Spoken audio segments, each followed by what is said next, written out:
തീർച്ചയായും നമ്മുടെ പ്രിയപ്പെട്ട ക്രൈസ്തവ സഹോദരന്മാർ സംഘടിപ്പിച്ചിരിക്കുന്ന ഈ ഇഫ്താർ വിരുന്ന് തികച്ചും ഒരു വ്യത്യസ്തമായ വേറിട്ട ഒരു പ്രോഗ്രാമായിട്ടാണ് എനിക്ക് മനസ്സിലാകുന്നത്.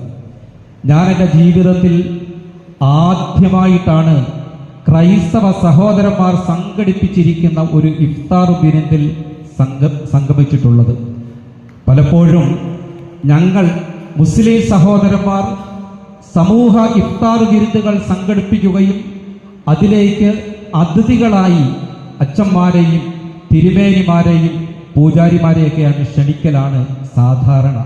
അതിനൊക്കെ വിരുദ്ധമായി നമ്മുടെ പ്രിയപ്പെട്ട സഹോദരന്മാർ സംഘടിപ്പിച്ചിരിക്കുന്ന ഈ ഇഫ്താർ വിരുന്നിന് എല്ലാവിധ നന്ദിയും കടപ്പാടും അറിയിക്കുകയാണ്. പ്രിയപ്പെട്ടവരെ, വൈവിധ്യമാർന്ന ഇടതൂർന്ന് നിൽക്കുന്ന പൂക്കളാൽ സമ്പന്നമായ മനോഹരമായ ഒരു പൂന്തോട്ടം പോലെയാണ് എനിക്ക് ഈ സദസ്സ് അനുഭവപ്പെടുന്നത്. കാരണം ഇവിടെ എല്ലാ തരത്തിലുമുള്ള ചെടികളുണ്ട്, വിവിധങ്ങളായ വർണ്ണങ്ങളുള്ള പുഷ്പങ്ങൾ പൂത്തുലഞ്ഞു നിൽക്കുകയാണ് ഈ വേദിയിൽ. നമ്മുടെ രാജ്യത്തിൻ്റെ, നമ്മുടെ സംസ്ഥാനത്തിൻ്റെ, നമ്മുടെ നാടിൻ്റെ ഭംഗി അത് വൈവിധ്യമാണ്, വൈചാത്യമാണ്. വിവിധ മതങ്ങളും വ്യത്യസ്ത സംസ്കാരങ്ങളും ഭാഷകളും ഭക്ഷണ രീതികളും വസ്ത്രവിധാന ശൈലികളുമൊക്കെയാണ് നമ്മുടെ രാജ്യത്തിൻ്റെ, നമ്മുടെ നാടിൻ്റെ ഭംഗി, സൗന്ദര്യം എന്നുള്ളത്. ഈ വൈവിധ്യങ്ങളെയും വൈചാത്യങ്ങളെയും ഒരേ മനസ്സോടെ സ്വീകരിക്കാനും ഉൾക്കൊള്ളാനും തയ്യാറാകുമ്പോഴാണ് നമ്മുടെ ശക്തി, അത് നമ്മുടെ ഈ രാജ്യത്തിൻ്റെ സൗന്ദര്യം തുളുമ്പുന്നതും നമ്മുടെ നാടിൻ്റെ ഭംഗി വർദ്ധിക്കുകയും ചെയ്യുന്നത്. പ്രിയപ്പെട്ടവരെ, എല്ലാ മതങ്ങളും പഠിപ്പിക്കുന്നത് സ്നേഹമാണ്, കാരുണ്യമാണ്. സ്നേഹത്തോടെ ജീവിക്കണം, സഹസൃഷ്ടികളോട് കാരുണ്യത്തോടെ വർദ്ധിക്കണമെന്ന മഹത്തായ സന്ദേശമാണ് എല്ലാ മതങ്ങളും പഠിപ്പിക്കുന്നത്.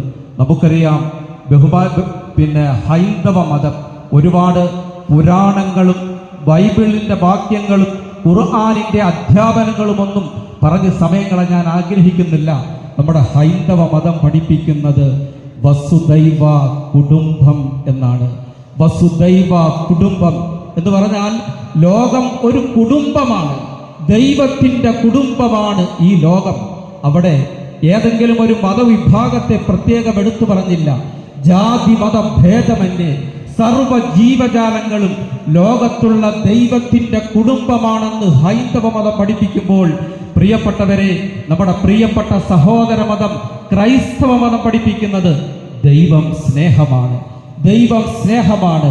പരിശുദ്ധ ഇസ്ലാം പഠിപ്പിക്കുന്നത് ഇന്നല്ലാഹ ബിന്നാസി ലറഊഫുർ റഹീം, തീർച്ചയായും അല്ലാഹു, ദൈവം മനുഷ്യനോട് കരുണയുള്ളവനാണ്, മനുഷ്യനോട് വാത്സല്യമുള്ളവനാണ്.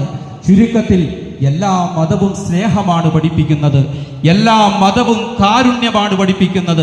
ഈ സ്നേഹവും കാരുണ്യവും പരസ്പര ഇണക്കവും മമതയും നമ്മളിൽ ഉണ്ടായെങ്കിൽ മാത്രമേ രാജ്യം പുഷ്ടിപ്പെടുകയുള്ളൂ, രാഷ്ട്രം ശക്തി പ്രാപിക്കുകയുള്ളൂ, നമ്മുടെ നാട് അഭിവൃദ്ധിപ്പെടുകയുള്ളൂ.